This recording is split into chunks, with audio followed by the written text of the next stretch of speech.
Good morning class 10th के प्यारे बच्चों। तो आज हम लोग देखेंगे डस्ट ऑफ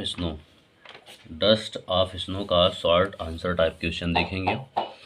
अभी तक हम लोगों ने प्रोज का एड लेटर टू गॉड उसका शॉर्ट लॉन्ग देख चुके हैं हम लोग।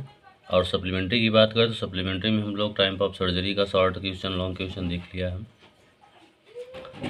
उसके बाद फुट प्रिंट्स विदाउट फुट है, वो भी हो गया है आपका शॉर्ट लॉन्ग। नेकलेस है, उसका हम जब जो है अपलोड कर देंगे। आज हम लोग देखेंगे आपका शॉर्ट आंसर टाइप क्वेश्चन। इसका यही क्वेश्चन आंसर हम लोग देखेंगे। इसका लॉन्ग आंसर टाइप क्वेश्चन नहीं देखेंगे क्योंकि पेपर में आता भी नहीं है ये ज़्यादातर। और उसके बाद आप लोग जो है ये जो आपका दिया है read the following stanza and answer the question based on them, ये है आप लोगों का होमवर्क। इसको आप लोग करके सेंड करिएगा, बताइएगा इसका आंसर क्या होगा। और उसके बाद कोई समस्या होगी तो बताएंगे, तो उसका भी हम वीडियो बना देंगे, लेकिन पहले आप लोग करिए, ठीक। और अपने जो है सभी मित्रों को जो है ये वीडियो शेयर कर दीजिए, सब लोग लिख लें इसको।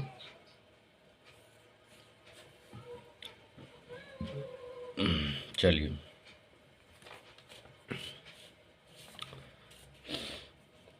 तो ये है आपका शॉर्ट आंसर टाइप क्वेश्चन। हाँ, पहला क्वेश्चन क्या है? Dust of snow class 10th poetry chapter first, ठीक। Short answer type question. How has the poet observed nature in the poem dust of snow, ठीक है।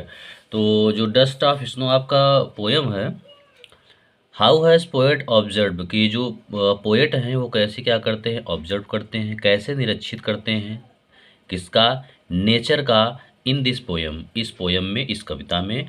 कौन सा पोएम है? Dust of snow.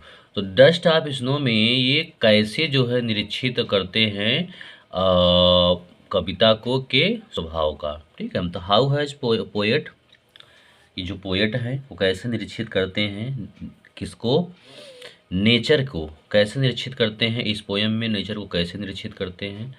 और जो पोएम कौन सा है? डस्ट ऑफ स्नो, ठीक है। तो ये क्वेश्चन है, इसका आंसर हम लोग देखते हैं। इसका आपका आंसर है ये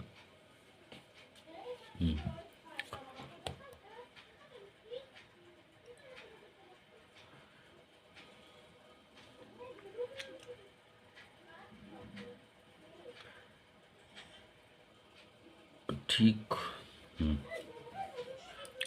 तो इसका आंसर है the poet has observed nature as the positive medium of change for him. The poet has been in the sorrowful and depressive mood in the poem, but them the way a crow shook snow dust off it change his mood, ठीक है। ये हो गया आपका पहले question का answer. आइए इसका हम लोग मतलब समझ लेते हैं। द पोएट हैज़ ऑब्जर्व्ड, ये जो पोएट हैं वो उन्होंने क्या किया है? निरीक्षित किया है इसको, किसको निरीक्षित किए हैं? नेचर को एज अ पॉजिटिव मीडियम, कैसा किए हैं? पॉजिटिव मीडियम किए हैं of the change for him, और जो है चेंज किए हैं फॉर हिम, उसको। The poet has been in the sorrowful, ये जो पोएट हैं वो कैसे हैं? एकदम जो है सोरोफुल माइंडेड है, एकदम दुखपूर्ण है। एंड डिप्रेसिव है, और क्या है? निराश है। डिप्रेसिव मीन्स होता है निराश। मूड इन द पोएम, इस पोएम में जो है कौन सा मूड है? एकदम जो है दुख भरा और निराशापूर्वक उनका जो है मूड है। मूड मीन्स मनोदशा है इन दिस पोएम, इस पोएम में। But them but them the way across सुक, और उसके बाद क्या होता है कि जो कौवा होता है वो क्या करता है? सुक करता है, हिला देता है स्नो डस्ट ऑफ, डस्ट, जो वहाँ पे जो धूल होती है, कण होता है, जो डस्ट होता है उसको क्या करता है, स्नो, डस्ट ऑफ स्नो को क्या करता है, हिला देता है। इस चेंज हिज मूड, क्या तब उसका क्या हो जाता है, जो पोएट है उनका मूड जो है क्या हो जाता है, उनकी मदद मनोदशा क्या हो जाती है, चेंज हो जाती है। कहने का मतलब वो पहले जो है दूसरे माइंड में थे, दूसरे मनोदशा में थे, दूसरे मूड में थे, लेकिन जब वो डस्ट ऑफ स्नो जो है माइंड को ब्रांचेस को जो ट्री होता है हेमलॉक ट्री, जब उसको हिला देता है, जो डस्ट ऑफ स्नो जो है पोएट के ऊपर गिर जाती है, तो उनका माइंड जो है क्या हो जाता है, चेंज हो जाता है, उनकी मूड चेंज हो जाता है। ठीक है, तो जो है देखते रहिए आप लोग और सेशन को जो है शेयर करते रहिए। सभी को जय हिंद। और सब लोग जो है लाइक कर दीजिएगा। आप लोग बहुत कंजूसी करते हैं, कम से कम लाइक का बटन दबाने में क्या है, आप लोग कंजूसी करते हैं। अरे लाइक करिए, वीडियो को जो है शेयर करिए, चैनल को सब्सक्राइब करिए। ठीक, और देखिए हम लोग तो कंजूसी नहीं करते हैं, लेकिन आप लोग बहुत कंजूसी करते हैं। इसमें क्या कंजूसी करना, हम लोग देखिए आपके लिए कितना मेहनत कर रहे हैं। तो आप लोग भी का फर्ज बनता है कि थोड़ा सा वीडियो को जो है क्या किया जाए, सपोर्ट किया जाए, लाइक किया जाए, शेयर किया जाए, सब्सक्राइब किया जाए। ठीक है, और अपने दोस्तों को क्या कर लीजिए, इसको शेयर कर दीजिए। चलिए अगला क्वेश्चन क्या है, अगला क्वेश्चन देखते हैं। What is the central idea of the poem dust of snow. तो इसमें देखिए डस्ट ऑफ स्नो का क्या दिया, पूछा गया है, सेंट्रल आइडिया इसका पोएम में क्या दिया है। वैसे तो आपके बुक में भी जो है सेंट्रल आइडिया मिल जाएगी, लेकिन फिर भी हम आपको समझा देते हैं। The central idea of the poem dust of snow is that this poem express the significance of small things is changing one's attitude। ठीक है, the central idea of the poem, इस पोएम का, इस कविता का सेंट्रल आइडिया जो है कौन सी poem का, द डस्ट ऑफ स्नो का, इज दैट लाइन पोएम की क्या है कि यह पोएम जो है एक्सप्रेस क्या बता रही है, क्या मतलब एक्सप्रेस कर रही है, बताना क्या चाहती है, सिग्निफिकेंस ऑफ स्मॉल थिंग, किसके महत्व के विषय में, स्मॉल थिंग के विषय में बताना चाहती है। इट चेंजिंग वंस एटीट्यूड, कि उनका जो है कैसे जो है क्या हो जाता है, चेंज हो जाता है, बदल जाता है, कैसे किसी की एटीट्यूड, कैसे किसी की जो है मनोदशा जो है, मूड किसी का कैसे चेंज हो जाता है, इसमें यही बताया गया है। ठीक है, तो ये हो गया आपका सेकंड क्वेश्चन और उसका आंसर। और अब हम लोग क्या देखेंगे, थर्ड क्वेश्चन और उसका आंसर देखेंगे। ठीक, what mood off the poet is reflected in the poem, how does it reflect. ठीक, व्हाट मूड, क्या मूड था, क्या मनोदशा थी ऑफ द पोएट, पोएट का, कि क्या मनोदशा, पोएट की क्या मनोदशा थी, इन द रिफ्लेक्टेड। ठीक है, कि उन्होंने क्या किया है, इसमें क्या प्रश्न है उसने, इन द पोएम, इस कविता में। तो इस कविता में या इस पोएम में उन्होंने, पोएट ने क्या प्रस्तुत किया है, व्हाट मूड, उनका मूड क्या है, हाउ डज इट रिफ्लेक्ट, वो कैसे जो है इसको क्या कर रहे हैं, प्रस्तुत करते हैं, यही हमको बताना है। इसका आंसर देखते हैं। आंसर इसका है the sorrowful and depressive mood off the poet it is reflected in the poem. The use of bird ugly and hearse and hemlock tree, which is poisonous plant, reflect the poet's mood। ठीक है, the sorrowful, तो क्या था, एकदम जो है sorrowful था, and depressive, और एकदम जो है निराशाजनक था, दुख भरा था, मूड, मनोदशा ऑफ द पोएट, किसका, पोएट का।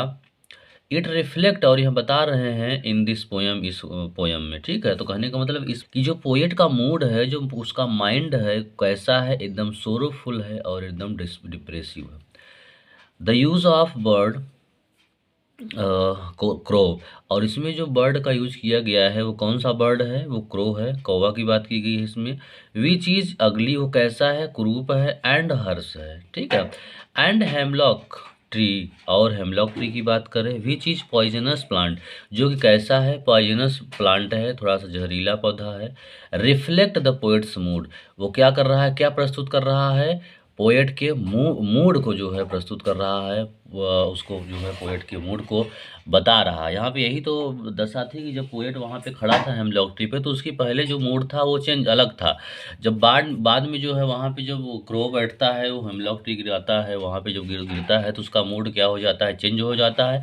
और वो कैसा मूड होता है, वो सोरोफुल मूड होता है। ठीक है, तो ये आपका हो गया थर्ड क्वेश्चन का आंसर। तो अगला क्वेश्चन हम लोग देखेंगे। अगला क्वेश्चन देखने से पहले आप लोग अगर वीडियो को अभी तक कंजूसी किए हैं, लाइक नहीं किए हैं, तो लाइक कर दीजिए, शेयर कर दीजिए सेशन को, सब दोस्तों के पास शेयर कर दीजिए ताकि सब लोग लिख लें अपना, कॉपी कंप्लीट कर लीजिए। ठीक। हाँ, तो there was the poet where was the poet and what happened to him. ठीक है, तो वेयर वाज द पोएट, कि पोएट जो कवि हैं वो कहाँ थे, and what happened to him, और उनके साथ क्या हुआ था। ठीक है, कि जो है पोएट थे वो कहाँ थे और उनके साथ हुआ क्या था आखिर में, यही क्वेश्चन है। इसका आंसर हम लोग देखते हैं। आंसर इसका है, the poet was near the hemlock tree, the poet was very सोरो at the time a cross sit on the tree and shake its branch, them all of the dust of snow has fall on poet's head. This incident has changed the poet's mind। ठीक है, ये आपका question और answer हो गया। आइए इसका मतलब हम लोग समझ लेते हैं। The poet was near the poet was near, poet जो था किसके पास था, द हेमलॉक ट्री के पास था। द पोएट वॉज वेरी सोरो, जो पोएट था वो कैसा था, बहुत ही सोरो था, क्या था, बहुत ही दुखी था। एट द टाइम, किस समय पर, a crow sat on the tree, जब जो है कोई एक कौवा जो है कहाँ बैठता है, ट्री पे बैठता है। एंड से किट्स ब्रांच, और क्या करता है, इसको हिला देता है, ब्रांच की इसकी शाखा को हिला देता है। देम ऑल ऑफ डस्ट, जो डस्ट ऑफ स्नो होती है, has fall on poets head, जो कि पोइट्स के हेड पर, सिर पे आके जो है गिर जाती है। दिस इंसिडेंट, ये जो घटना होती है, हैज़ चेंज्ड, बदल देती है किसका, द पोएट्स माइंड, पोएट्स के मूड को, मनोदशा को चेंज कर देती है। तो यही था आपका जो है डस्ट ऑफ स्नो का शॉर्ट टाइप क्वेश्चन आंसर। तो आप लोग जो है लॉन्ग में उतना कोई वो इंटरेस्ट न लीजिएगा, लॉन्ग वैसे भी आता नहीं है, तो शॉर्ट ही रहेगा। उसके बाद आपका read the following stanza, answer the following question based of them, जो पैराग्राफ है उसको आप लोग कर लीजिएगा, और ये आप लोगों का होमवर्क है, करके आप लोग दिखाइएगा। ठीक है, तो उम्मीद करते हैं कि आप लोगों को अच्छा लगा होगा, और आप लोग जो है सभी को जो है धन्यवाद, और आप लोग जो है चैनल को लाइक शेयर और सब्सक्राइब कर दीजिएगा। Thank you for watching English by Yogesh Kumar Vishwakarma YouTube channel पर। ठीक, थैंक यू।